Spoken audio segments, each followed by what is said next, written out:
Welcome back दोस्तों, स्वागत है आपके अपने channel English speaking by Ayush पर। यहाँ हमने टेंस की पूरी एक सीरीज शुरू की थी, जिसमें पहले हम 4 क्लासेस ले चुके हैं। आज उसी सीरीज का पार्ट 5 है, जिसमें हम सीखेंगे पास्ट इंडेफिनिट टेंस। पास्ट की अगर हम बात करें तो तुम्हें पता है हर मिनट हम पास्ट ही क्रिएट कर रहे हैं। अभी जो मैंने बोला ये पास्ट हो चुका है ना।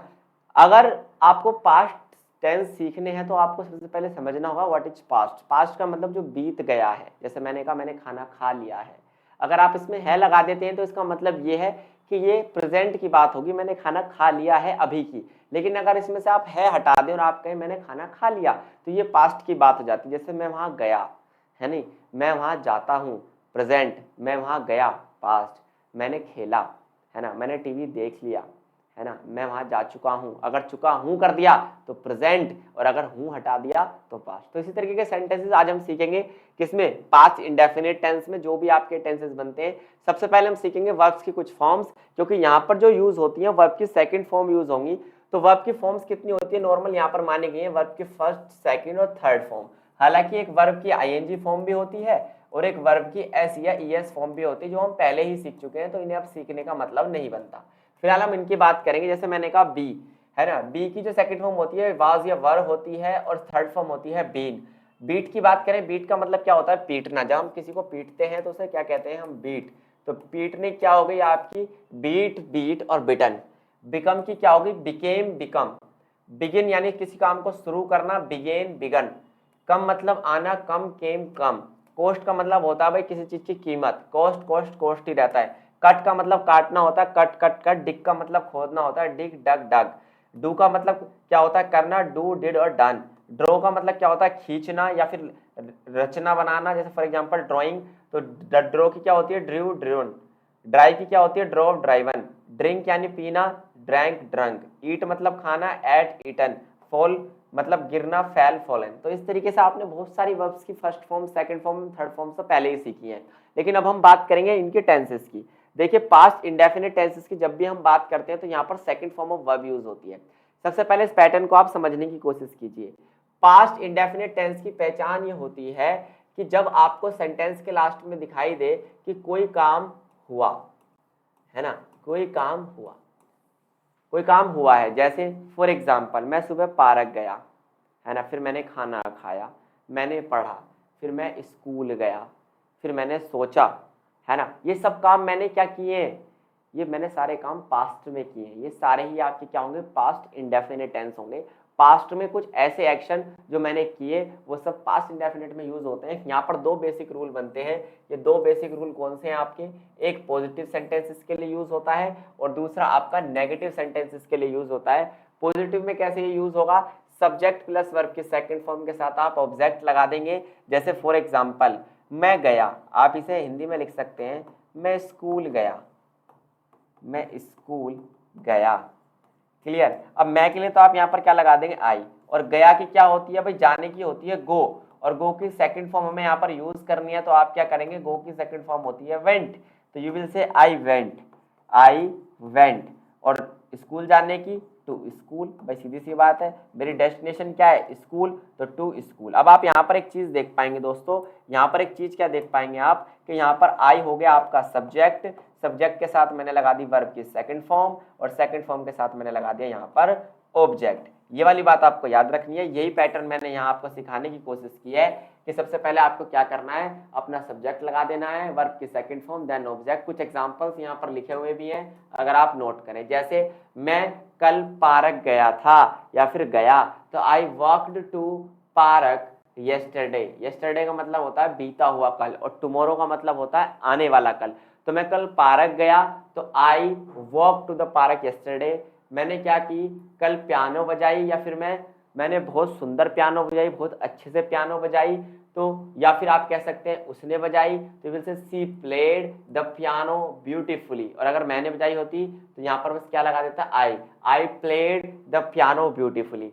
उन्होंने क्या की, एक मूवी देखी लास्ट नाइट, यानी बीती हुई रात उन्होंने क्या की, एक मूवी देखी। They watched a movie last night. उन्होंने क्या करी, एक मूवी देखी पिछली रात को। पास्ट की बात है, उन्होंने क्या करी, एक पिछली रात को मूवी देखी। ये तो वो एक्शन होगा जो हमने पास्ट में किए, लेकिन कुछ एक्शन होते हैं जो हमने पास्ट में नहीं किए। और जब नहीं की बात आती है तो आपको करना क्या होता है, आपको यहाँ पर रूल में एक चीज और ऐड करनी पड़ेगी दोस्तों। एक चीज यहाँ पर क्या ऐड करनी पड़ेगी, यहाँ पर नोट के साथ प्लस में आपको लगानी पड़ेगी वर्ब की फर्स्ट फॉर्म अगर एक्शन है। जैसे फॉर एग्जाम्पल मैंने आपसे कहा मैं नहीं गया, अगर मैं आपसे कहूं जैसे मैं आज स्कूल नहीं गया, भाई अभी मैंने बनाया था मैं स्कूल गया, लेकिन मैं आज स्कूल नहीं गया, तो पास्ट मैंने एक्शन नहीं किया, तो मैं के लिए तो आप लगा देंगे आई। अब नहीं गया के लिए क्या लगाएंगे, आप लगाएंगे डिड नॉट। क्या हेल्पिंग वर्ब यूज होगी यहाँ पर, did not, I did not. अब आप इसके साथ लगाएंगे वर्ब की first form go to school, है ना, और आज के लिए क्या लगा देंगे, लास्ट में आप लिख देंगे क्या, टुडे। तो मैं आज स्कूल नहीं गया टुडे। क्लियर।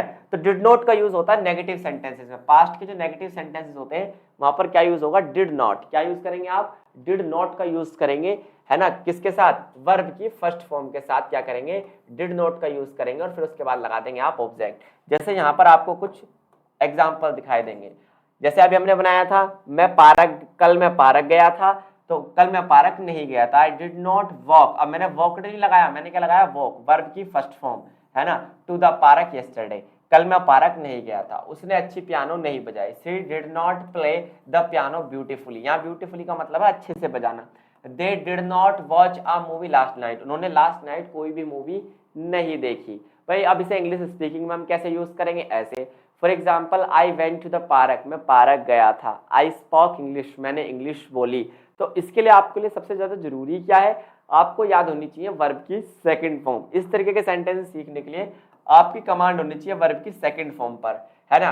अगर आपको पास्ट इंडेफिनिट का पॉजिटिव बनाना है तो आपको सेकंड फॉर्म ऑफ वर्ब आनी चाहिए, अगर आपको नेगेटिव बनाना है तो आपको वर्ब की फर्स्ट फॉर्म यूज करनी है। ये वाली बात मैंने आपको बता दी, इसका आप स्क्रीनशॉट भी ले सकते हैं, और ये पीडीएफ आपको फ्री ऑफ कॉस्ट हमारे टेलीग्राम चैनल पर भी मिल जाएगी, तो उसमें आपको ज्यादा परेशान होने की जरूरत नहीं पड़ेगी बिल्कुल भी। क्लियर। अब हम बात करते हैं अगर हमें इसी में क्वेश्चनिंग करनी हो, भाई क्वेश्चन कैसे पूछे, ये सबसे बड़ी बात आ जाती है। पास्ट इंडेफिनिट में क्वेश्चन कैसे पूछे, भाई सीधी सी बात है। अब क्वेश्चन बनेगा कैसे, क्या तुम, जैसे तुमने अपने दोस्त से पूछा क्या राम आज स्कूल गया, क्या राम आज स्कूल गया। अब इसमें हम क्या लगाना पड़ेगा, हमें क्वेश्चन मार्क लगाना पड़ेगा, क्या राम आज स्कूल गया। तो याद रखिए जब भी राम की बात आएगी तो भाई राम लिख दो। अब इसके साथ क्या लगेगा, हमेशा डिड। अब जो डिड जो होता है ना आपका, चाहे आपका सब्जेक्ट सिंगुलर हो चाहे आपका सब्जेक्ट प्लूरल हो, लगेगा क्या आपका डिड ही। डिड राम स्कूल गया, जाना, लगे क्या first form, did Ram go to school, क्या राम आज स्कूल गया, और लास्ट में लगा देंगे टुडे, है ना, क्या राम आज स्कूल गया, did Ram go to school today. Pattern क्या है, पैटर्न सेम है, आप देख पाएंगे। सबसे पहले हमने क्या लगाया, डिड लगाया, उसके बाद हमने सब्जेक्ट लगाया, वर्ब की फर्स्ट फॉर्म लगाई, ऑब्जेक्ट के रूप में क्या लगाया, टू स्कूल लगाया, और बाकी बचा हुआ जो टाइम है, टाइम हमेशा एट लास्ट हम कह सकते हैं, अंत में हम क्या लिख देते हैं, समय लिख देते हैं। ये वाली बात तो आपको पता ही होगी। क्लियर। तो इस तरीके से आप क्वेश्चन पूछ सकते हैं, डिड यू डू इट, क्या तुमने ये किया, डिड यू डू इट, क्या तुमने ये किया। चलिए ऐसे बहुत सारे सेंटेंसेस यहाँ मैं इंग्लिश में बनाता हूँ, आप उनकी हिंदी सोचने की कोशिश करना। मैं यहाँ पर कुछ इंग्लिश में सेंटेंस बनाता हूँ, जैसे मैंने कहा did you speak English, did you speak English. बताइए हिंदी में कमेंट बॉक्स में कि इसका मीनिंग क्या होगा। दूसरा मैंने सेंटेंस बनाया, did you go there, did you go there, ठीक है। तीसरा सेंटेंस में फिल इन द ब्लैंक्स का आपको देता हूं, आपको बताना है डिड यू वॉकड या वॉक, ठीक है। अब आप बताइए इन दोनों में से कौन सा ठीक होगा, यहाँ पर आपको इन दोनों में से सही बताना है कमेंट बॉक्स में कौन सा ठीक होगा। चौथा मैंने आपसे कहा डिड यू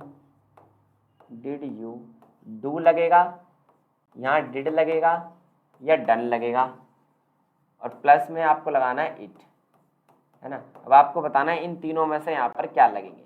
तो उम्मीद है बिल्कुल शॉर्ट में आपको पास्ट इंडेफिनिट टेंसेस क्लियर हो गए होंगे। पास्ट इंडेफिनिट की प्रैक्टिस आपको कैसे करनी है, प्रैक्टिस करने का तरीका यही है जो मैं आपको पहले भी सिखा चुका हूं। जैसे मैंने कहा डिड यू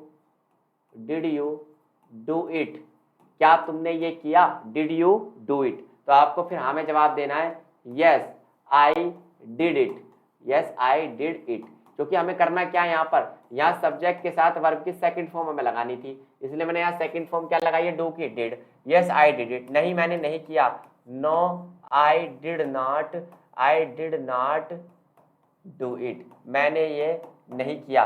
हालांकि I did not do it लगाना अजीब सा लगेगा, तो यहाँ पर डू की कोई जरूरत नहीं है, आई डिड नॉट इट, क्लियर, ये वाला भी यहाँ पर आपका चल जाएगा। इस तरीके से आपको प्रैक्टिस करनी है। डिड यू स्पीक इंग्लिश, क्या तुमने इंग्लिश बोली, यस आई स्पोक इंग्लिश, मैंने इंग्लिश बोली, no I did not speak English, मैंने इंग्लिश नहीं बोली, बट यहाँ पर आपको बट का सेंटेंस और बनाना पड़ेगा, बट ही डिड इट, लेकिन उसने ये किया। क्लियर दोस्तों, तो ये कुछ सेंटेंसेस आपको बनाकर प्रैक्टिस करने हैं। अगर चैनल पर नए हैं सब्सक्राइब कीजिए, पूरी सीरीज जाके देखिए टेंसेस की जो मैंने कराई है प्लेलिस्ट सेक्शन में, और चैनल को सब्सक्राइब कर देना, लाइक कर देना दोस्तों, और इसी तरीके से हमारे साथ सीखते रहिए। थैंक यू, धन्यवाद, नमस्कार।